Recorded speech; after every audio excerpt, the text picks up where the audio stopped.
Pick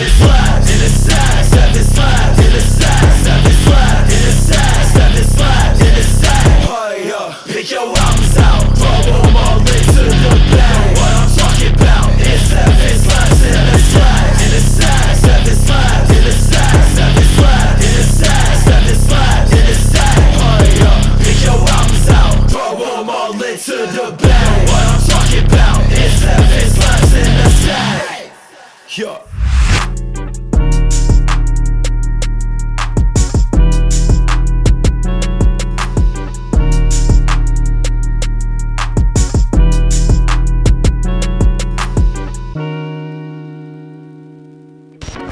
SUGARBBCARRICK here, another fucking terrible episode of 7 Slaps in the Sack with one of my good homies, Perry Porter.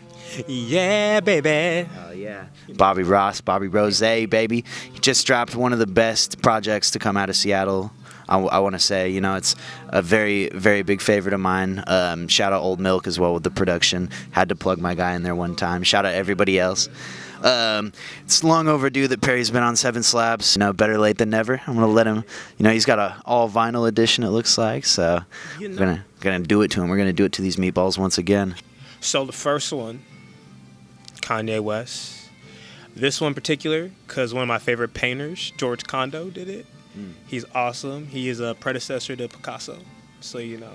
And what's super tight about this one is it comes with a bunch of different artwork. So this is like everything to me. From like the music to the art to the packaging. This is like high peak, like contemporary art shit for me.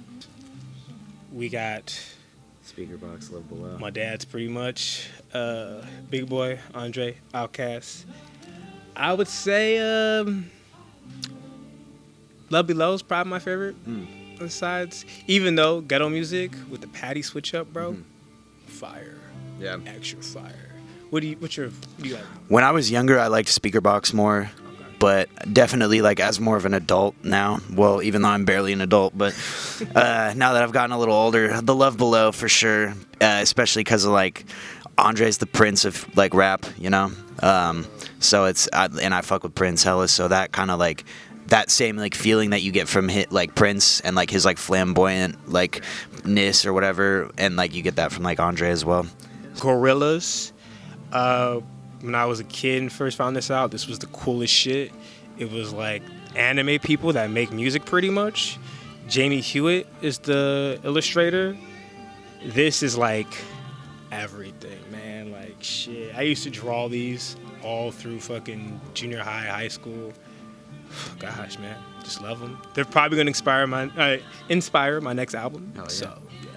The, yeah, I had this shit in like 3rd grade or 2nd grade or however old I was when it came out. Apparently, the vinyl version doesn't have the 2000 remix, which is the better version. It was the last song on the album, but Clint Eastwood is fired too, because shout out to Del the Funky Homo Sapien. I feel like he never really got like the success he deserved, but it's cool that he was so closely affiliated with these guys, especially on, like, debatably their biggest song, you know? So. Even though I like the album Demon Days more. Yeah. This is my favorite album cover of all time. Miles Davis, Bitches Brew, by Monty Clairwin, I think. He did a bunch of other stuff for him. He did Santana, a bunch of other art. He's like 40 album covers. It's fucking crazy. It's psychedelic. So if you're into acid and mushrooms and DMT and shit, you can have a field day with all his shit. It's so fire. Like, look at this shit. This shit is hard. Damn. Have you listened to this? Nah. It's wild. It's wild. It is fucking a trip. It's a whole experience. If you look at all the visuals, I think it comes with a few prints and stuff. Oh, yeah. It's fucking wild. Should I be a millennial and just download it on Spotify and then look up the prints on Google Images? Yes. Right. Can I do that? Right here, me as a young kid, I used to play the shit out of this. As I got older, I realized how wild this album is. It's fucking raunchy as fuck. But what's also tight about this album art, Snoop Dogg's cousin did it, I think in jail. Oh, really? So yeah, it's actually super tight. So props to that. And if you like know my life, that means a lot. Yeah, I think this is probably one of my favorite albums like of all time. Like, ooh man. Murder Was the Case is my favorite song off of there. Just for the record. I Not that my opinion matters, but just throwing that out there. I'd probably say Who Am I? That's probably my favorite. Who Am I? Here's Mama. She's just everything. All of her videos, all of that, I would steal all her aesthetics, the dance moves, all of it. I love every album. Everyone knows how much I love this woman. I speak about it pretty much weekly, how much I'm obsessed with this woman. Listen to it. She does everything. Everything. What's my favorite song, though? I'm going to go with The Rain, though. Yeah, classic. Because, yeah, that was... Can't even go the wrong. the sample they used, like how she flipped it, is insane. I fucking love this album. This right here, another one of my favorite album covers. This shit's ridiculous. I grew up listening to them and De La Soul pretty much fucking heavy. That's my style start from, for the most part. I guess more visual information is, what was it, Jive, I think? Wherever this record label was from. They had like a creative team. So they wouldn't give the artist their props. So they go by Zom Art and they'd use their initials. So whoever JK is, thanks for making this. I know they will never give you your props, but you're the shit. And I think they also made up this text too. So fireness. You want to know a fact about this bad boy? So when I was younger and I used to listen to like classic hip hop more, I used to fuck with Tribe Called Quest hella. I mean, I still do, but like I said in the last episode, I pretty much just listen to Chief Keef and nothing else. So, Verses from the Abstract was one of my favorite songs that they ever made, and I can't remember. Verses from the Abstract, jazz bass from Ron Carter. I read that he only agreed to play on this album. He's like a famous jazz musician. He only agreed to play on this if they didn't swear at all in any of the songs. And so that's why there's no swear words on this album.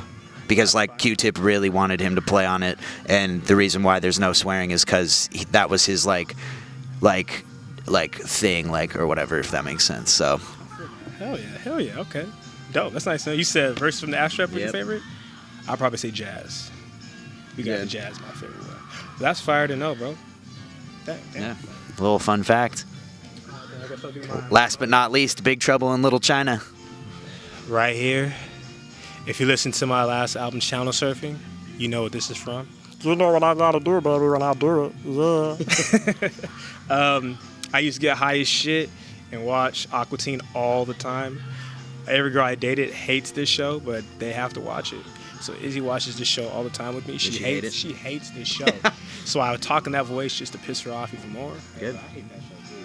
Bro, I loved it. It's so stupid, bro. It's the stupidest, most ridiculous show in the world, and I love it. But if you know me in real life, I just say stupid show all the time. So Yeah, so do I. You should have heard the shit I was saying off the mic earlier. I got one slap myself. I brought it from home. Got it in the old pocket here. It's a throwback joint. Ooh. Crow's Nest, the cassette. Crow, man, one of my best friends, one of my other favorite artists from the city. We put this shit out like 2 years ago. This is like second project, first official project. Most of those songs aren't even available like on the internet or anything anymore. But yeah, that was just like a hella fun time in my life. You know, that was the Rude era. That was when we like first started kicking it hella, and it was just going crazy. Like me, Crow, and Mowgli running around being pirates and shit. That's why I got Rude tatted on my arm, because of that shit. So yeah, I've been going back and rediscovering this Crow's Nest project a lot lately.